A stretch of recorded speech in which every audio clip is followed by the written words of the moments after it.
I am here at my mother's grave and my uncle's grave, and really I just wanted to make this video because it seems like every single person I talk to, they either talk to me online, they talk to me in person, and it just seems like in their lives people are just dying. And obviously it's something that happens, we know that, and no one wants it to happen. We hate when we lose our family, we hate when we lose our brothers and sisters and mothers and fathers and whoever else. And the reason why I'm making this video is because personally lately I've had a lot of friends telling me about situations they're in with their friends' parents dying, or friends dying, or brothers dying, or even my closest friends. I've had a recent friend of mine who just lost his best friend, and the one thing that I just want to share, and the one thing that God has just put on my heart heavy, is that people ask me all the time, how have you taken your mom dying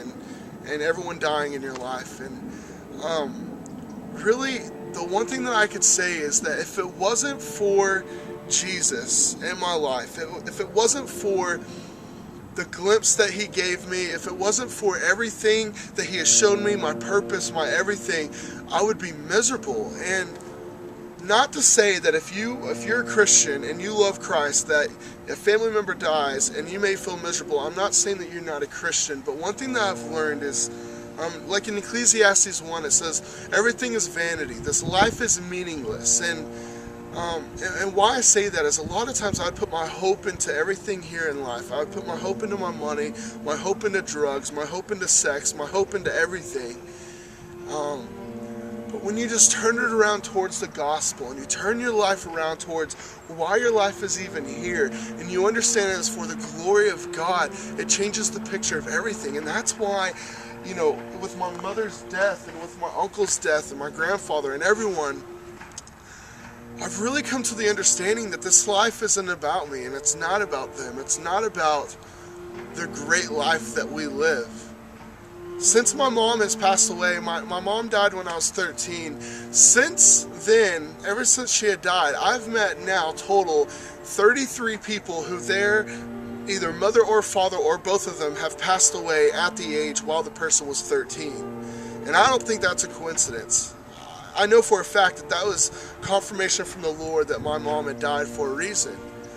And the one thing that I want to show you, and the one thing that I want to tell you really quick is, it's for a purpose. When people die, it's for a purpose.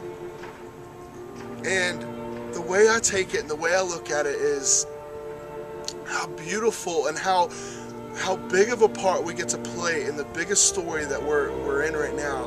That we get to play this part, and we're only here for a few years.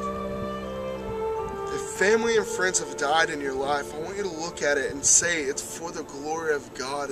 They did their part in the story. They did their part of what they were supposed to do. And now I look at it and I'm sad, sure, about my mom and family dying, but the way I look at it now is I get to share the story, and now I get to communicate with students who their parents have died, and I've been there. And I understand where it's at, and I just I wanted to tell you, and really I just felt called just to bring this on YouTube and bring it on wherever, and to say, like, stay strong, put your hope in Jesus, live every single day as the last day that you would live. Try your best to be kind, try your best to be patient, and put your hope in the Lord, and follow His calling for your life, and you'll be able to understand death. You'll never be able to cope with it. I mean, it's still hard for me this day to not be able to look at my mother, not be able to look at anyone, but you'll be able to understand it. And really, I just thank you so much for the time, and God bless you.